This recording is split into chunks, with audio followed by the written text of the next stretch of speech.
E aí galerinha, tudo bem? Sou eu, Fábio, do canal Conteúdos Ambientais, e hoje eu estou aqui para regravar uma aula sobre a CONAMA 357, que classifica os corpos aquáticos do território nacional. Essa aula já existe no canal e você pode até assistir ela por esse card aqui, tá bom? Mas se você assistir aquela aula, você vai entender por que eu estou regravando essa daqui, tá joia? Então, vamos entender um pouquinho mais, reaprender, relembrar o que é a resolução CONAMA 357 e como que ela classifica os corpos aquáticos aqui no Brasil, beleza? Bora lá!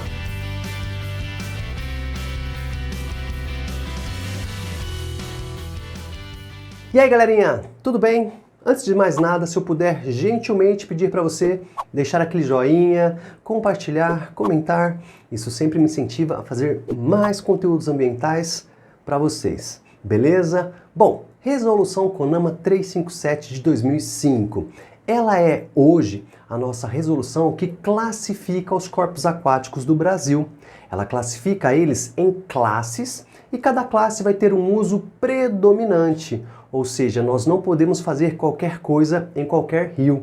Dependendo da classe, nós teremos maiores ou menores exigências. É importante lembrar que a Resolução CONAMA 357 classifica os corpos aquáticos superficiais. Então, rios, lagos, lagoas. As águas subterrâneas são classificadas pela Resolução CONAMA 396 de 2008, beleza? Então, são legislações distintas. Outra coisa importante e sempre bom relembrar também é que a CONAMA 357, quando ela foi lançada em 2005, ela trazia tanto a classificação quanto os padrões de lançamento que deviam ser cumpridos pelos municípios e pelas empresas. Mas os padrões de lançamento foram todos revogados pela Resolução CONAMA 430 de 2011. Portanto, se você deseja classificar um rio para lançar o seu efluente, Resolução CONAMA 430 e Resolução CONAMA 357. Claro, se você também estiver no estado de São Paulo, além disso, você também tem o Decreto 8468 de 1976, que também classifica os corpos aquáticos do estado e também dá parâmetros de lançamento. Portanto, dependendo do estado de onde você estiver assistindo essa aula, verifique se no seu estado também já não existe uma política estadual de recursos hídricos com classificações próprias e padrões de lançamento próprios também, tá bom? Aqui no estado a gente está sempre numa linha tênue entre CONAMA 357, 430, Decreto 8468, e a gente às vezes faz um Frankenstein, vai colando partes da legislação para saber o que nós temos que seguir para lançar nossos efluentes no corpo aquático, tá bom? Verifique isso no seu estado também. Bom, a CONAMA 357, ela vai classificar os corpos aquáticos de acordo com as suas exigências, de acordo com os seus usos predominantes. Portanto, os rios cujos usos predominantes sejam mais exigentes terão mais parâmetros para serem cumpridos para sua classificação.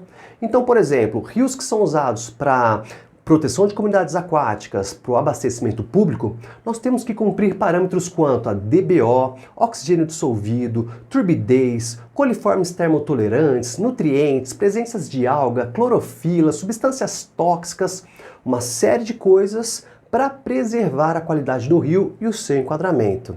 Agora, um rio que vai servir só para harmonia paisagística e navegação, praticamente não tem parâmetro nenhum para ser cumprido, para ser exigido, para definir a sua classificação. Mas pensando nisso também, a CONAMA 357 diz que devem haver metas progressivas para o seu enquadramento, ou seja, de tempos em tempos esses parâmetros devem ser revistos, o enquadramento do rio deve ser revisto para que a gente possa sempre ir melhorando a qualidade dele de uma forma gradual. Claro que é uma legislação nova, de 2005, foi lançada aí há pouco tempo atrás.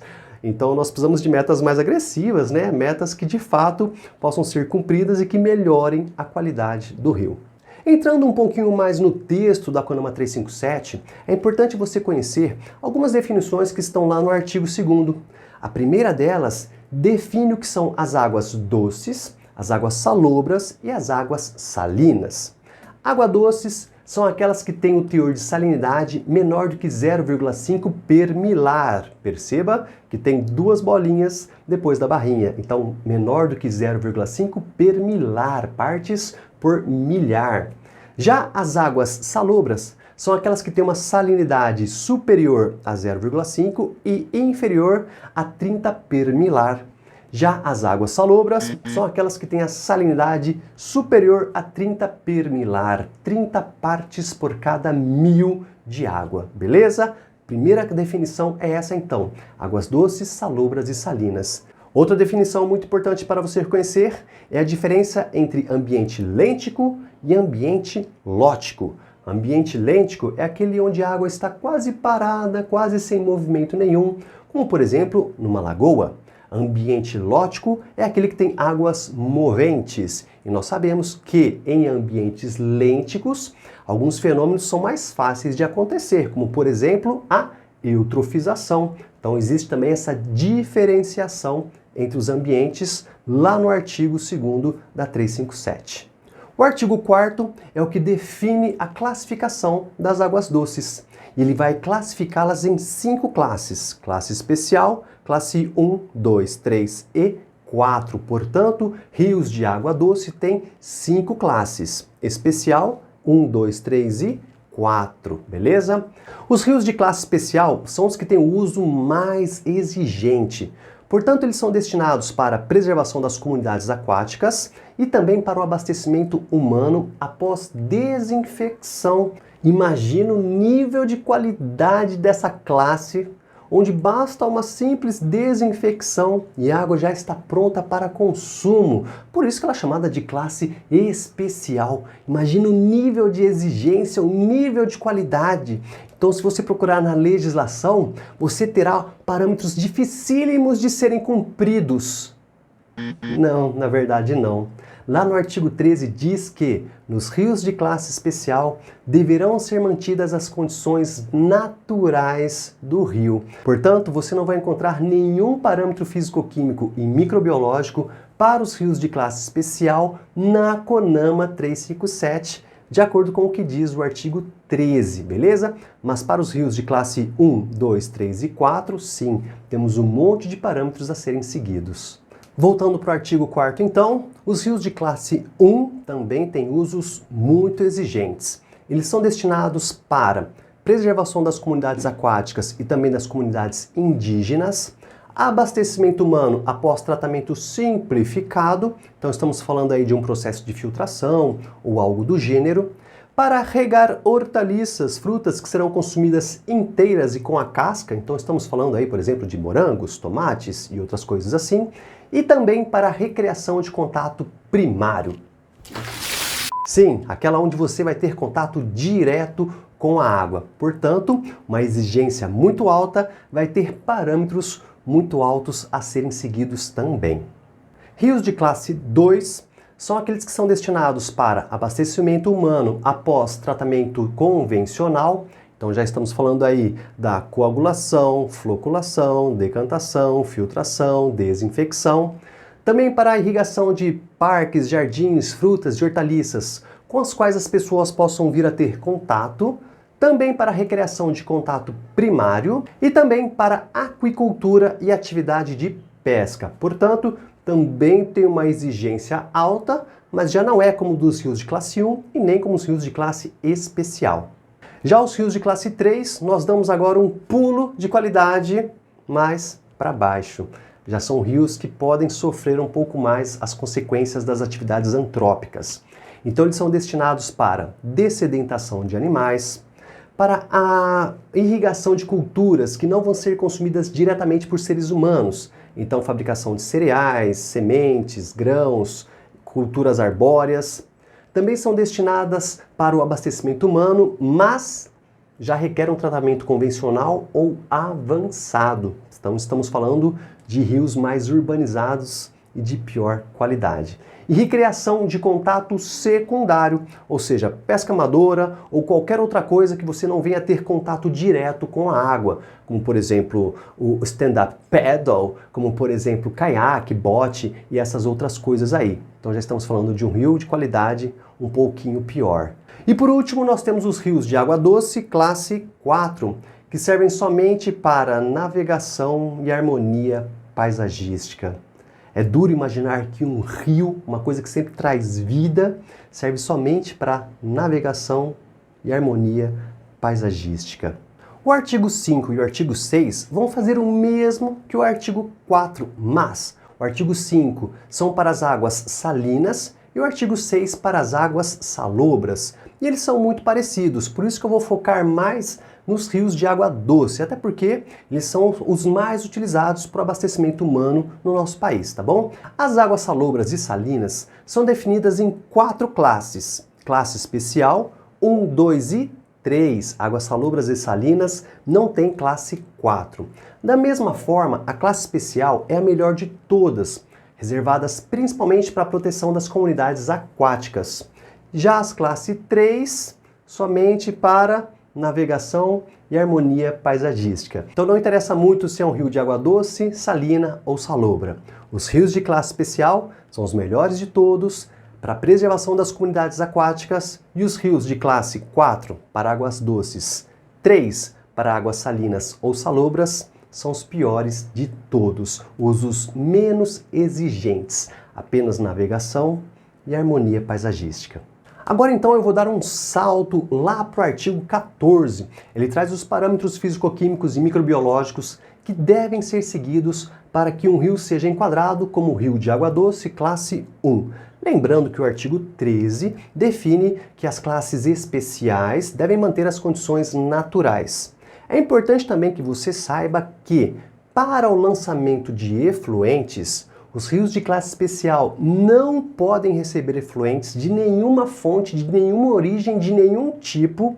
É totalmente proibido o lançamento de efluentes de qualquer categoria em rios de classe especial. Já os rios de classe 1 até classe 4 permitem o lançamento de efluentes desde que, após a zona de mistura, você não altere o enquadramento do rio. O que isso quer dizer? Se a sua empresa vai lançar efluente no rio de classe 2, por exemplo, após a zona de mistura, os padrões do seu efluente não podem fazer com que o rio saia da sua classificação, com que os seus padrões de classe 2 sejam alterados. Então você até pode lançar efluentes com padrões maiores do que o do rio, de classe 2, por exemplo, mas após a zona de mistura, após a diluição desses parâmetros, eles têm que estar inferiores aos definidos para a classe do rio. Então, para ser classificado como um rio de água doce classe 1, o que a CONAMA exige de nós? Acompanha comigo e eu vou dar uma roubadinha, porque é difícil lembrar tudo de cabeça. Os rios de água doce classe 1, por exemplo, não poderiam conferir efeito tóxico aos micro-organismos, portanto, não podem ter substâncias que façam mal à vida aquática. Também têm que ser virtualmente ausentes óleos e graxas, materiais flutuantes, substâncias que comuniquem gosto ou odor, corantes, resíduos sólidos, ou seja, virtualmente ausentes. Aquelas coisas eventualmente podem aparecer por causa de algum lançamento clandestino, de alguma coisa que veio depois da chuva, mas não pode estar presente o tempo todo na vida desse rio. Vamos ter também definições para coliformes termotolerantes, DBO, muito importante. Rios de água doce classe 1 podem ter somente 3 mg por litro de DBO, que é bem pouquinho. Oxigênio dissolvido nunca inferior a 6 mg por litro. Turbidez até 40 unidades de turbidez, então ele é um rio até que bem transparente. Cor verdadeira, a natural do corpo aquático, pH entre 6 e 9. 6 e 9 vai valer para todas as outras classes aquáticas, beleza? E depois nós temos uma tabela gigantesca com vários parâmetros e seu valor máximo permitido. Clorofila, densidade de cianobactérias, sólidos totais dissolvidos, alumínio, antimônio, arsênio, bário, berílio, boro, cádmio, chumbo, cianeto. Portanto, uma série de padrões orgânicos, inorgânicos, agrotóxicos que devem ser respeitados para que a classe do rio seja mantida, para que ele continue sendo enquadrado como classe 1. Logo depois, inclusive, tem uma outra tabela um pouquinho mais exigente, caso esse rio seja usado também para fins de pesca ou cultivo de organismos que são usados para o consumo intensivo. E logo depois, lá no artigo 15, já vem os parâmetros físico-químicos e microbiológicos para os rios de classe 2. E ele dá uma leve afrouxadinha, principalmente em relação a DBO e oxigênio dissolvido. Acompanha comigo, ó. Para os rios de classe 2, mantém-se praticamente tudo que está no classe 1, inclusive aquelas tabelas de parâmetros orgânicos, inorgânicos, agrotóxicos, etc. e tal. Mas, quanto a DBO, já pode ser um pouquinho maior, 5 mg por litro. Oxigênio dissolvido, um pouquinho menor, 5 mg por litro também. Turbidez, e agora já aumentou para 100 unidades de turbidez. Rios de classe 1 eram 40. E aqui também já aparecem alguns valores diferentes para cianobactérias, fósforo, alguns nutrientes já começam a aparecer também como mais permissivos, ok? E na sequência nós já temos o artigo 16, que traz também parâmetros físico-químicos e microbiológicos para os rios de classe 3. E aí ele já dá uma afrouxadinha um pouquinho maior. Então, por exemplo, DBO já são permitidos 10 mg por litro de DBO. Oxigênio dissolvido cai mais um pouquinho, 4 mg por litro, que já causa um estresse em algumas comunidades aquáticas. Temos também uma tabela de parâmetros orgânicos e inorgânicos, agrotóxicos também, que é mais frouxinha, um pouquinho mais permissiva do que a tabela para os rios de classe 1 e de classe 2. Então, os rios de classe 3 já são rios que têm uma qualidade de água bem inferior ao das classes vistas anteriormente. E os rios de classe 4, quase que a gente perde porque ele está só um trechinho de parágrafo no artigo 17. Os rios de classe 4 trazem praticamente nenhum parâmetro que deve ser exigido para que ele seja assim enquadrado. Nós vemos aqui, por exemplo, materiais flutuantes, inclusive espumas não naturais, virtualmente ausentes. Odor e aspecto não objetáveis. Não objetáveis, ou seja, que não incomode muito, mas se incomodar, acontece. Óleos e graxas toleram-se iridescências, ou seja, de vez em quando você pode olhar e ver aquele efeito arco-íris e tá tudo bem. Traz também um parâmetro para fenóis, oxigênio dissolvido, 2 mg por litro. E nós sabemos que muitos rios sequer têm oxigênio dissolvido durante longos trechos do seu caminho, como por exemplo o rio Tietê. Então ele é um rio de classe 4, mas nós sabemos que durante longos caminhos do seu trajeto, sequer ele poderia ser classe 4, porque o oxigênio dissolvido dele é muito menor do que 2 mg por litro. E eu quero chamar a atenção aqui para a DBO. A DBO, é isso mesmo. Não tem nenhum parâmetro para a DBO, nenhum. Em hipótese, um rio de classe 4 aceita qualquer carga orgânica que for lançada nele. Claro que nós temos legislações que regulam o lançamento pelas empresas, regulam o lançamento dos efluentes pelos municípios, mas nós sabemos também que descumpre-se a legislação em vários níveis e que, infelizmente, nos rios de classe 4 não há nenhum limite para DBO. Beleza? É triste, mas é verdade. Então, para os rios de classe 4, basta você cumprir o que está neste parágrafo. Não tem nem sequer uma tabela com limites máximos para substâncias químicas, orgânicas, inorgânicas, agrotóxicos, nada. Só o que está nessas poucas linhas do artigo 17, e assim é definido um rio de classe 4.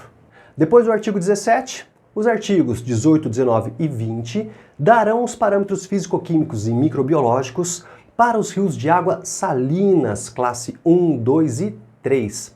E depois, os artigos 21, 22 e 23 darão os parâmetros para os rios de água salobras, também de classes 1, 2 e 3. Lembrando, rios de classe especial devem ser mantidas as condições naturais, beleza? E depois iniciava-se o capítulo 4 com o artigo 24, que traziam os padrões de lançamento. Lembrando que tudo isso foi revogado pela CONAMA 430. E eu sei que você deve estar se perguntando, ok, professor, mas quem define qual é a classe de um rio? Bom, primeiramente você vai entender que um rio ele pode ter mais de uma classe. Sim, ele pode ser muito preservado na sua nascente, classe especial, classe 1, mas ao longo do seu trajeto ele pode ir perdendo enquadramento, tornar-se um rio de classe 3, classe 4 e depois recuperar o enquadramento, voltar a ser um rio de classe 2, classe 1, ok? Isso é permitido. E quem vai definir isso são principalmente os comitês de bacias. todo rio vai pertencer a uma bacia hidrográfica, que pode ser estadual, interestadual, federal. Então, esses comitês de bacias vão definir qual é a melhor estratégia para aquele rio, qual é a melhor classificação de acordo com os usos atuais e futuros.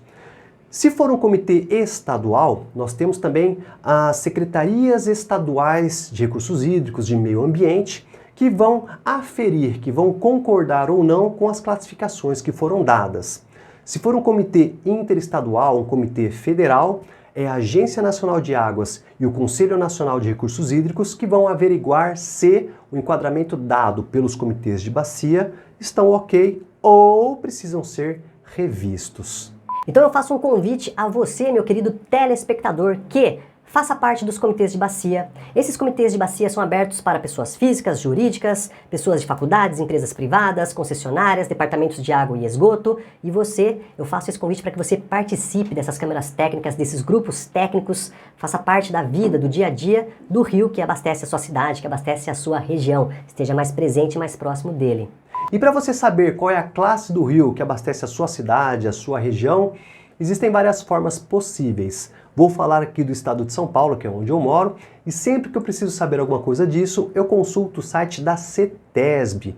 E lá tem a classificação de todos os rios do estado de São Paulo. E você precisa descobrir aonde que acontece aí na sua região. E inclusive, se você souber, eu vou pedir para você deixar aqui nos comentários para ajudar mais pessoas que podem querer também descobrir qual é a classe dos rios e como elas consultam isso no estado onde vocês moram.